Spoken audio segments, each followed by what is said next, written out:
चला एक गोष्ट मान्य करूया, तुम्हाला जनरेटिव्ह AI काय आहे हे माहीत आहे. तुम्ही ChatGPT वापरलंय, जेमिनी वापरलंय, मिड जर्नी वापरून अतिशय उत्कृष्ट अशी चित्र पाहिली आहेत. त्यामुळे या व्हिडिओमध्ये आपण जेन AI नक्की कसं चालतं, एखादा प्रॉम्प्ट दिल्यावरती जेन AIच्या डिजिटल ब्रेनमध्ये नक्की काय गोष्टी घडतात हे आपण या व्हिडिओमध्ये बघणार आहोत. ह्याच्यामध्ये मागं पॅटर्न्स, प्रॉबॅबिलिटी, टोकन्स अशा मूलभूत घटकांचा हे खूप मोठा आकर्षक खेळ चालू असतो. कारण AI कसं काम करतं हे जर आपल्याला कळालं तर आपण त्याचा अधिक सक्षमतेने, अधिक ताकदीने वापर करू शकतो. मग ईमेल कशी लिहायची, आर्टिकल कसं लिहायचं ह्याच्या पलीकडं जाऊन आपण थोड्या गोष्टी बघणार आहोत. तर हे लार्ज लँग्वेज मॉडेल कसे विचार करतात, लार्ज लँग्वेज मॉडेल्सचा इथपर्यंतचा 70 वर्षाचा इतिहास काय आहे, त्यानंतर इतरांपेक्षा आपण 2 पावलं कसं पुढे राहू शकतो या माहितीच्या आधारे हे आपण या ठिकाणी या व्हिडिओमध्ये बघणार आहोत. चला तर मग आपण आपल्या जेन AIच्या दुनियेत आज प्रवेश करूया. AI काय एका दिवसात बनली नाही, ह्याच्या मागं 70 वर्षाचा मोठा इतिहास, एक कडा परिश्रम ह्याच्या मागं आहे. तर ती कहाणी काय आहे ती आता आपण पहिली बघूया. प्रथमतः 1950 साली AI ची खरी सुरुवात झाली, ज्यावेळी ॲलन ट्युरिंग हे शास्त्रज्ञ म्हणाले, त्यांनी एक साधा प्रश्न विचारला, मशीन विचार करू शकते का? त्यानंतर 1956 मध्ये डार्थमाउथ वर्कशॉपमध्ये काही शास्त्रज्ञ एकत्र आले आणि त्यांनी आर्टिफिशियल इंटेलिजन्स या शब्दाला जन्म दिला. तेव्हा प्रचंड उत्साह होता. त्यांना वाटलं की 10 ते 20 वर्षात मशीन माणसासारखी विचार करायला चालू करतील.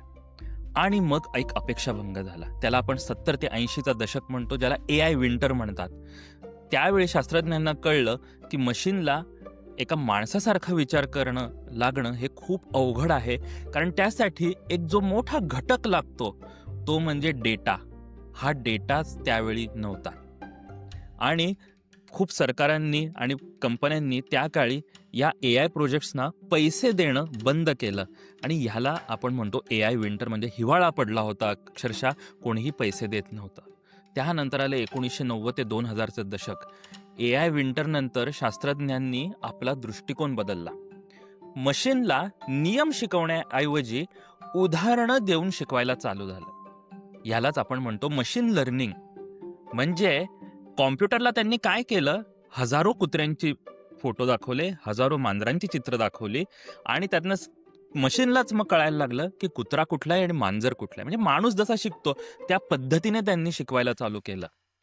आणि 2010 साली काय घडलं माहितीये, डेटाचा प्रचंड वाढ झाला. प्रचंड डेटा, ज्याला आपण बिग डेटा म्हणतो, प्रचंड प्रमाणात डेटा वाढायला लागला.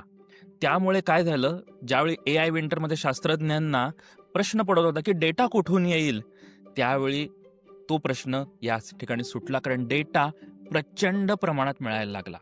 GPUs जिथं खरं प्रोसेसिंग होतं त्याची क्षमता फार प्रचंड वेगाने वाढायला लागली.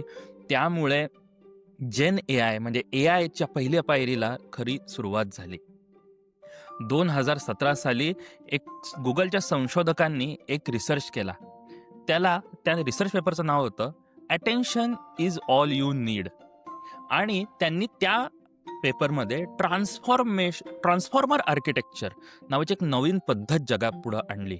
या पद्धतीमुळे AI मॉडेल वाक्यातील एका शब्दानंतर दुसरा शब्दांमधले संबंध समजू शकत होता.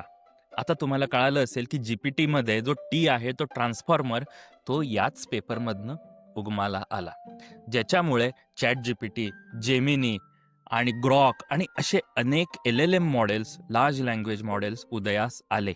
पण तुम्ही बघू शकता की हे काही एका दिवसात घडलेलं नाही आहे. यासाठी मुळात 70 वर्षाचा इतिहास त्याला आहे आणि खूप सायंटिस्टनी, शास्त्रज्ञांनी वेगवेगळे कष्ट सोसून आज आपल्या पुढं जे एक खूप चांगली गोष्ट आपल्याला दिसत आहे, LLMs, ती आपल्या पुढं आलेली आहे.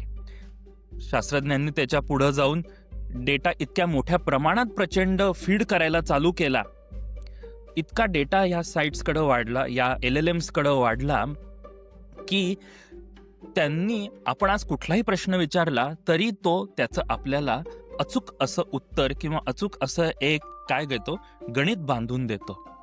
आता ह्यातनंच आपल्याला एक पुढचा कन्सेप्ट येतो, तो म्हणजे टोकन. तर टोकन काय आहे? इथे एक खूप महत्वाचा कन्सेप्ट आहे की आपल्याला ना, आपण AI ला मुंबई महाराष्ट्रात आहे हे माहीत नाहीये. त्याला हे माहितीये त्याच्या डेटामध्ये मुंबई आणि महाराष्ट्र हे सारखे सारखे शब्द येतात, किंवा त्याच्या डेटामध्ये असे लाखो वाक्य आहेत जिथं त्याने ऐकलंय की मुंबई हे महाराष्ट्रात आहे. त्यामुळे तो जेव्हा आपण विचारतो मुंबई महाराष्ट्रात आहे का, त्यावेळी तो म्हणतो हो मुंबई महाराष्ट्रात आहे, आणि मग त्याचं तो एक उत्तर बनवू देतो.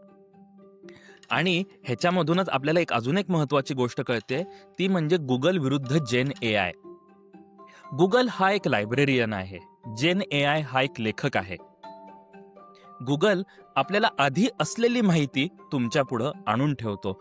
जेन AI काय करतो, जेन AI कडं खूप सारा डेटा आहे, LLM कडे खूप सारा डेटा आहे, त्यामुळे त्याला माहिती आहे एका शब्दानंतर कुठला शब्द येतो, त्यानंतर कुठला शब्द येतो, त्यानंतर कुठला शब्द येतो. ही त्याला शाब्दिक मांडणी जमत असल्यामुळे तो काय करू शकतो, तो काहीतरी नवीन घडवू शकतो. हे झालं टेक्स्टच्या बाबतीत. मग इमेजेसच्या बाबतीत काय होतं, तर एका पिक्सल नंतर दुसरा पिक्सल कुठला आला पाहिजे हे त्याला कळायला लागलं. आता हे कळायला लागल्यामुळे काय झालं, तुम्हाला एक छान चित्र तो बनवून देऊ शकायला लागला. तो तुम्हाला एखादी छान ईमेल लिहून द्यायला लागला, एखादी छान स्क्रिप्ट बनवून द्यायला लागला. तर ह्याच्यासाठी जे मागचं तंत्रज्ञान आहे ते आहे टोकन्स. म्हणजे प्रत्येक शब्द हा फोडून त्याचं एक एक एक एक भागामध्ये रूपांतर केलं जातं, आणि या शब्दानंतर कुठला शब्द येईल, थोडक्यात म्हणजे ह्या टोकन नंतर कुठलं टोकन येईल, त्यानंतर कुठलं टोकन येईल, हे AI ला माहीत असतं. आता ह्याच्यात सगळ्यात महत्वाचा भाग असा आहे की AI वर यामुळेच आपण विश्वास ठेवू शकत नाही.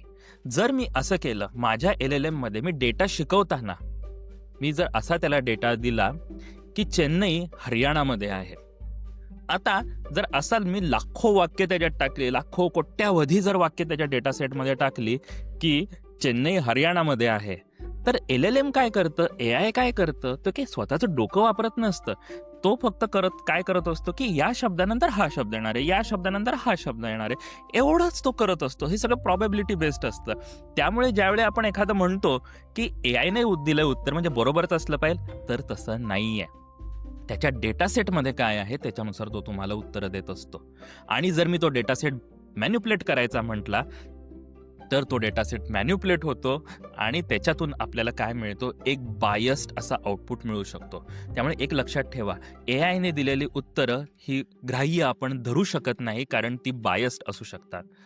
त्यातूनच एक खूप महत्वाचा मुद्दा येतो, जेन AI ला तुमचा असिस्टंट म्हणून समजा. असिस्टंट चुका करणारे हे समजा. असिस्टंटला तुमचा डोकं म्हणून वापरू नका. जर तुम्ही तुमच्या डोक्याची रिप्लेसमेंट म्हणून तुमच्या असिस्टंटला वापरायला चालू केलं तर नक्कीच आपला पाय खड्ड्यात जाण्याची खूप मोठी शक्यता आहे. तर मित्रांनो, या व्हिडिओमध्ये आपण एक खूप काही महत्त्वाच्या गोष्टी पाहिल्या, ते म्हणजे टोकन, त्यानंतर डेटा बायस कसा होऊ शकतो, आणि साधारणपणे LLMsची आपण एक हिस्ट्री पाहिली. आता या ज्ञानावरनं तुम्ही नक्कीच LLMsना अजून चांगल्या पद्धतीने वापरू शकाल. कारण हे लक्षात ठेवा, LLM फक्त या शब्दानंतर पुढचा शब्द कुठला येणार आहे हेच फक्त प्रेडिक्ट करतो.